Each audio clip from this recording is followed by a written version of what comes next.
Hello and welcome to the first video in a series in where we take a look at everything to do with Silent Hill. In today's video, I'll be showing you all the fantastic characters from the first Silent Hill game that were designed by Takayoshi Sato. To start the video off, we'll be of course taking a look at the main man himself, Harry. Harry has brown hair and his appearance is very casual and smart. As you can see, he wears a brown jacket with what looks like a darker brown, perhaps even black waistcoat. He wears navy blue trousers with a belt that has a neat gold buckle and some nice looking black shoes or boots. A simple but iconic look. Here is his wireframe and try count. Harry has a total of 608 tries, which is just above the average try count of a PS1 character. Here is his texture. His texture's resolution is fairly large, with it being 256 by 192. Not only that, all his weapon textures also reside within his texture map, which is very rare for PlayStation 1 games as they had to separate different things characters had, like weapons, accessories and other such things into different texture maps, as the PlayStation 1 had a limited amount of memory and processing power. Here is an example of Snake's texture maps from Metal Gear Solid. Here all of his texture maps have been combined into one large one, but they would be separate if you were to rip them from the game. Cheryl is our next character. She is a 7-year-old girl with short black hair. She wears a pink coloured jumper underneath a light blue dress. She doesn't wear any shoes on her feet, instead she is running around in her white knee-high socks. The dress that she wears has what appears to be two cats stitched on, one being yellow and the other being a faded yellow. I believe that these two cats being side by side and being two similar colours symbolises the dual nature between herself and Alessa, which I find very interesting as I never noticed this small detail before. Here is her wireframe and try count. Cheryl has considerably more tries than Harry, as you can see, which surprised me when I first saw it, as I thought she would have less as she is smaller than all the characters. Here is Cheryl's texture. The resolution for this one is smaller, as you can see, with it being 256 by 128. Another small detail as seen in the texture is that the soles and toes of Cheryl's socks are dirty, which is a nice detail that they added. However, you are never able to actually get close enough to see this. Not only that, but you'd never see the soles of her feet either, as she is always grounded. Next we have Cybil. Cybil has blonde short hair and her uniform consists of a turquoise t-shirt with two front pockets on the chest. Her shoulders bear a gold symbol and her left pocket also has a badge with the same design. She wears black trousers, knee-high leather boots and leather gloves. Her pistol also sits in a holster attached to her right hip. The design of Cybil as a whole creates once again a very iconic and recognisable character. Here is Cybil's wireframe and try count. These are her texture maps. The resolution for these is also 256 by 128. Cybil has two textures, a normal one and one with a red stain. The red stain texture applies to Cybil after you save her with the Aglophatus that was on the floor in the Alchemilla Hospital. Here we have Dahlia, a very strange and creepy character that has a very interesting set of clothing.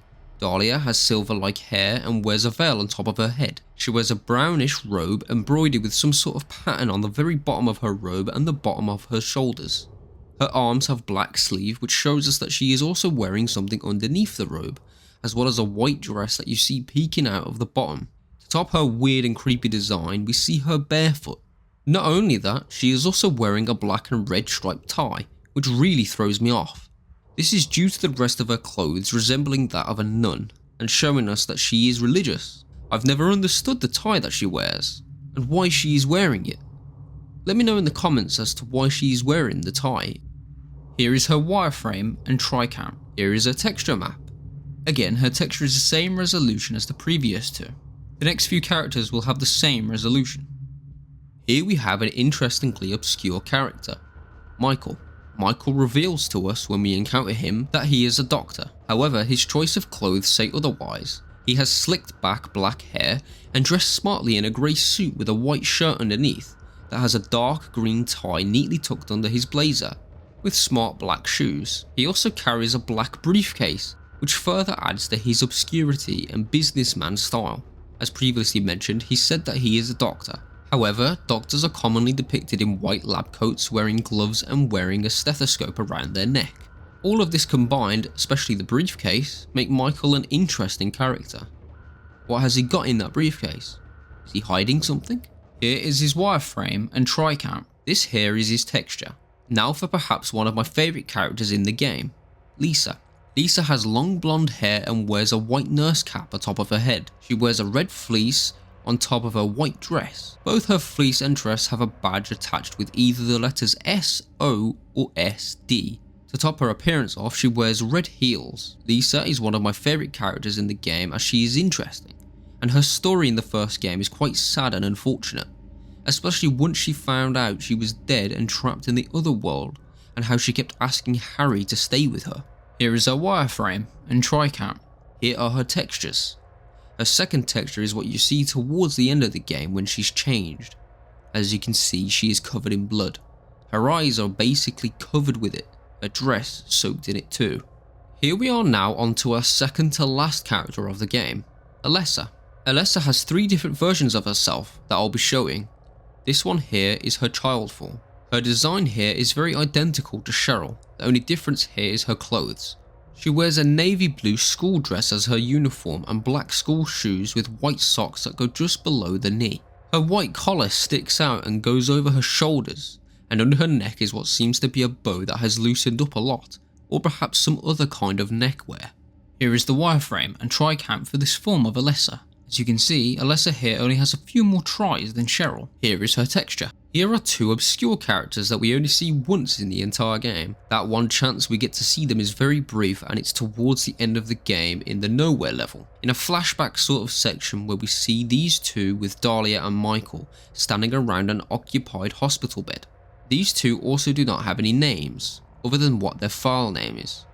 This one's called Doc. He has short combed back brown hair, and wears a traditional doctor's white lab coat with a dark blue tie underneath, with brown trousers and black shoes. The other one is called Dob. Dob has short blonde combed back hair and looks very similar to Doc. He too also wears a white lab coat, except his tie is blood red, his trousers are blue and his shoes are dark brown. Both of these characters look more like what I expected doctors to actually look like, in contrast with Michael, who, as I stated before, looks more like a businessman. Here are their wireframes and the tricam for both of them. Here are their textures. Here we have the adult or perhaps teen form of Alessa. Alessa here is still in her uniform, as you can see.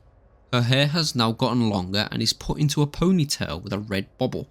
It is very interesting to see that Alessa is still wearing her uniform and how grown up she is too. Here is the wireframe and tricam for the teen or adult version of Alessa. This form of Alessa is also in the 800 mark of tries, just like Lisa. Here is her texture. Here is the final form of Alessa. Here her hair is no longer in a ponytail and she is now barefoot. She is now dressed in a long all white gown, which to me symbolises that this is now the purest form of Alessa, with her arms also being wide open, like she's ready for an embrace. As you can see, her gown doesn't stay pure and white for too long, as it turns red from Michael throwing the red bottle that holds the Aglophithus within it. Here is the wireframe and tricam for the final form of Alessa. Here are her textures. Here we have our final character of the video, Baby Heather. There isn't much to say other than how cute and well made this baby model is. She looks very cozy wrapped up in the blanket she's sleeping in. Here is the tricam and wireframe for Baby Heather. She is the lowest poly model here with a whopping 64 tries.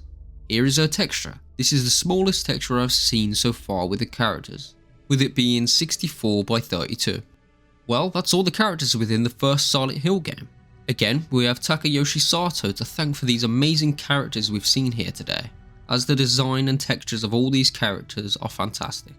I hope you all did enjoy the video, and I shall see you all in my next video on where we perhaps take a look at all the animations of these characters, or maybe even the enemy types that we see throughout the game.